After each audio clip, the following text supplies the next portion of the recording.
Know is Stephen Paddock is a man who spent decades acquiring weapons and ammo and living a secret life, much of which will never be fully understood. He meticulously planned on the worst domestic attack in United States history.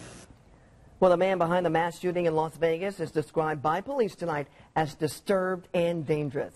In fact, in just the past few hours, police gave us some new information about his deadly plot, plus the first detailed timeline of Sunday's massacre. So now we know that Stephen Paddock fired his arsenal of weapons for a full 10 minutes from his hotel room, and investigators found 1,600 rounds of extra ammo, plus explosive materials inside his car there. And the sheriff also says there's now some new evidence that Paddock planned to survive and even escape. And they're determined to find out if he had any help at all. Now, his girlfriend, who investigators were able to talk to for the first time today, says that she had no role and no prior knowledge of the shooting. Her attorney speaking for her today. I knew Stephen Paddock as a kind, caring, quiet man.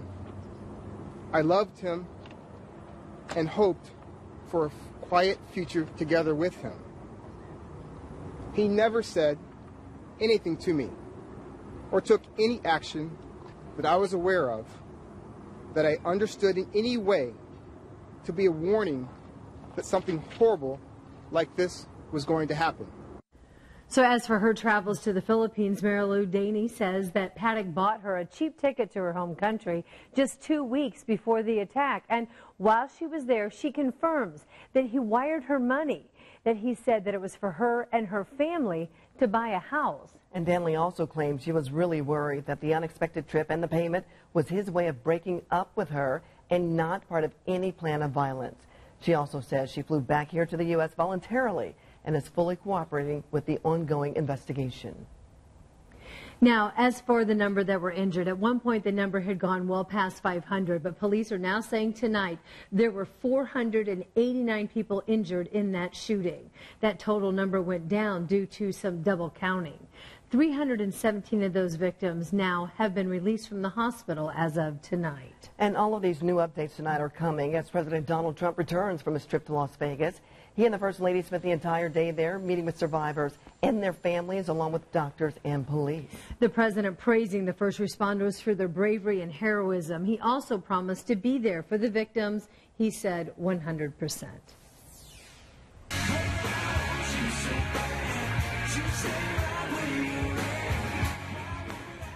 Now, an Indiana teen and a rising star in country music actually performed at that concert in Vegas the night of the attack. This is 17-year-old Dylan Schneider. He's from Terre Haute, and he was backstage when that shooting started. Yeah, and tonight he's back in Vegas for that benefit concert to help the victims out. But before he left, Dylan told us how he crawled under some bleachers, waiting for all of that gunfire to finally end. It sounded so close. It sounded like the gunfire was just right there, and you just kept hearing like banging, people running all over the bleachers. Schneider there is still shaken, as you can imagine, from all of that trauma, but he says he is determined to get back on stage. Our Carlos Diaz spoke with Schneider tonight when he returned to Vegas to sing once again and to send a message of hope. When you touched down, was it surreal to touch down back in Vegas? Yeah, it was a weird feeling. I looked at my dad, I was like, I can't believe I'm back here already. You know what I mean? Like, when I was down in the at the Tropicana, I was just telling myself, I was like, I don't know how I'm ever going to be able to come back, you know, but I just knew I needed to. Have there been emotions? Have there been tears? 100%. You know, and the thing is like when I hear other people's stories and other people's accounts of what happened, like I know mine, you know what I mean? I know what happened. I know I was lucky enough to get out and my crew was okay, but when I hear about these other people talking, you know, what they went through and everything like that, that's what gets to me the most. And yeah, it does choke me up sometimes a little bit, you know, and it's really sad to hear that the people were in the same place I was and weren't as fortunate as we were. Are you ready for the amount of emotion you'll be feeling tonight in this venue?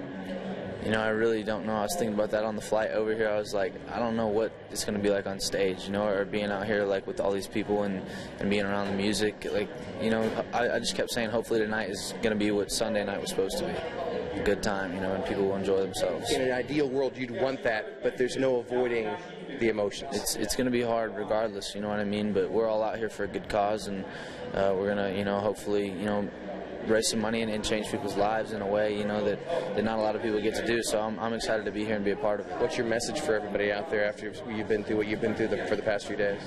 That stuff is real. You know, I've heard about it my whole life, but that stuff is real. I was right in the middle of it the other night, you know what I mean? And I couldn't believe it for the longest time. I was under those bleachers, and I was just like, there's no way this is happening right now. But the main thing is to understand that, you know, life can go at any time, and you got to, you know, you can't take anything for granted. You got to live your life. You got to make sure you tell the people you love them before you leave, and you got to, you know, every encounter you have with somebody, you have to cherish it because it could be their last. That's literally all I've been thinking for the past 3 days.